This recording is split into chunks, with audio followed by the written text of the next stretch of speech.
Assalamualaikum warahmatullahi wabarakatuh. Gimana kabarnya anak-anak hari ini? Semoga semuanya dalam keadaan sehat walafiat ya. Anak-anak, ketemu lagi dengan Ibu Aufiana. Hari ini kita akan belajar tema 6, subtema 1, pembelajaran kelima. Sebelum belajar, alangkah lebih baiknya kita membaca doa bersama-sama. Bismillahirrohmanirrohim.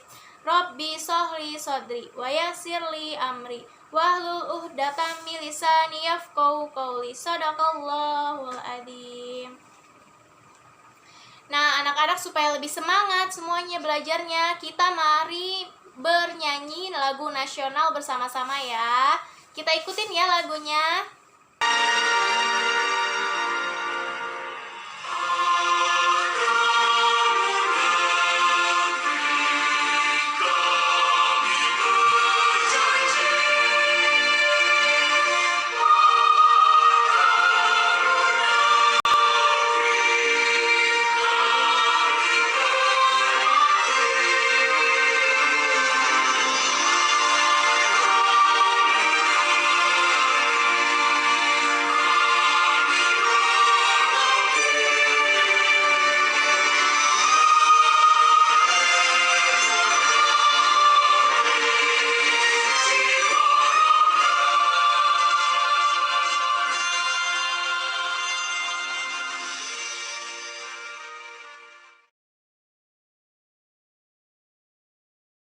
Anak-anak, pada pembelajaran 5 ini, materi yang pertama yang akan disampaikan yaitu perubahan musim dari revolusi bumi.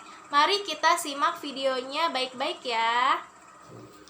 Hari ini kita akan belajar tentang perubahan musim, lanjutan dari materi kemarin tentang rotasi bumi dan revolusi bumi. Perubahan musim ini terjadi akibat adanya revolusi bumi. Masih ingat apa itu revolusi bumi? Seperti pada gambar, revolusi bumi adalah proses bumi mengelilingi matahari. Revolusi bumi dilakukan selama 1 tahun atau 365 hari. Mari kita simak video berikut, yaitu tentang proses terjadinya pergantian musim, di mana musim di dunia atau di belahan bumi ini ada musim panas, musim dingin, dan musim gugur juga semi. Bagaimana musim panas ini terjadi ya? Jika bumi berada pada salah satu sisi dari matahari dan belahan bumi bagian utara condong ke arah matahari, maka belahan bumi itu akan mendapatkan sinar yang lebih banyak dari matahari, sehingga menyebabkan terjadinya musim panas.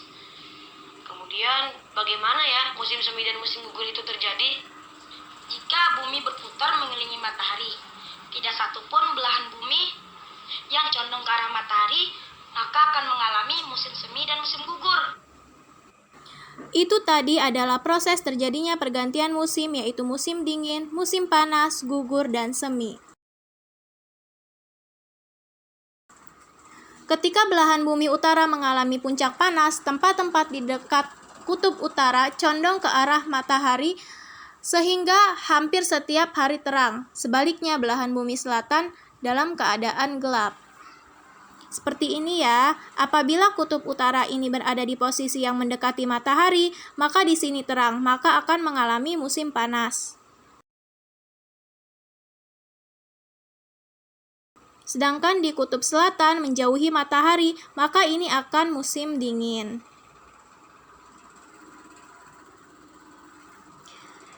Nah, ini adalah pembagian musim di belahan bumi. Dari gambar yang ditampilkan ini memiliki beberapa fakta, yaitu 1. Bumi membuat sebuah jalur atau orbit berbentuk elips saat mengelilingi matahari yang disebut revolusi. 2. Jalur atau orbit ini ditempuh dalam waktu 1 tahun untuk 1 putaran. Yang ketiga, selama setahun belahan bumi utara dan belahan bumi selatan secara bergantian menghadap dan membelakangi matahari sehingga terjadi perbedaan musim.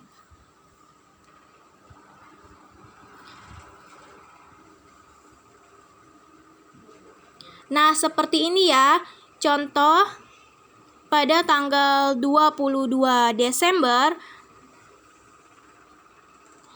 musim dingin di belahan bumi utara, sedangkan di bumi selatan mengalami musim panas karena mendekati matahari.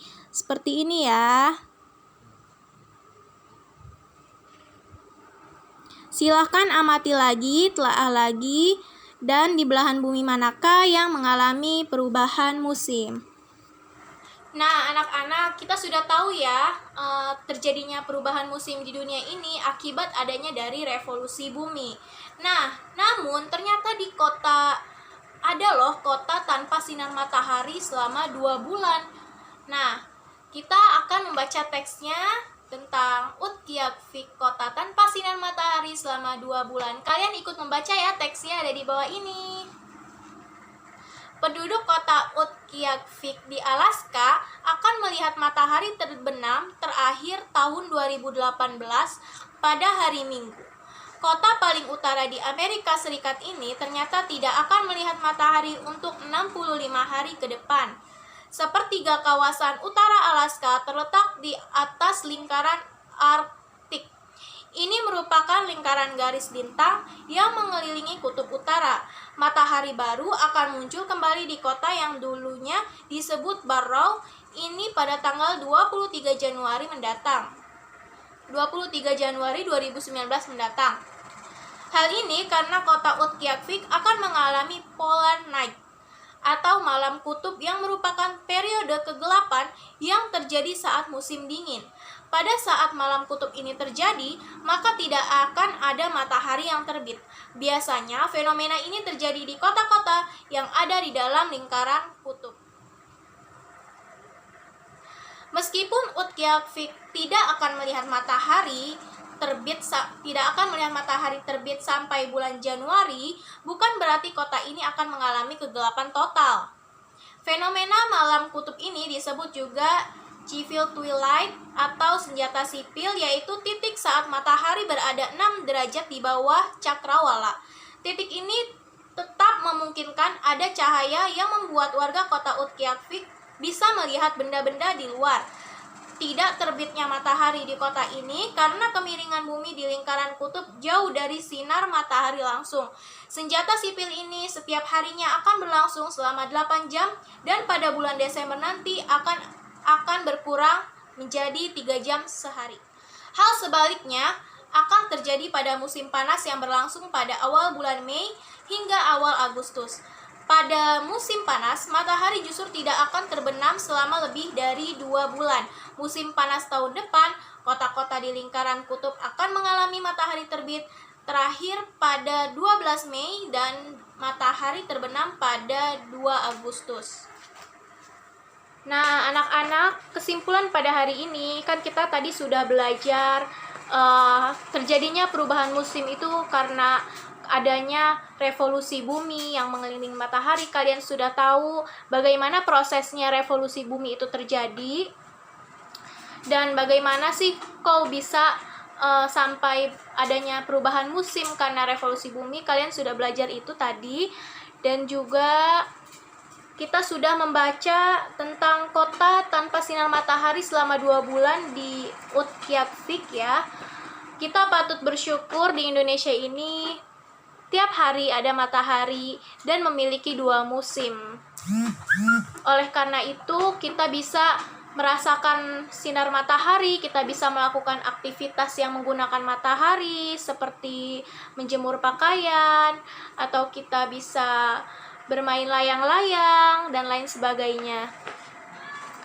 Nah, anak-anak, semoga pembelajaran kali ini dapat kalian pahami dan anak-anak mengerti apa yang Ibu sampaikan. Kurang lebihnya mohon maaf. Wassalamualaikum warahmatullahi wabarakatuh. Terima kasih.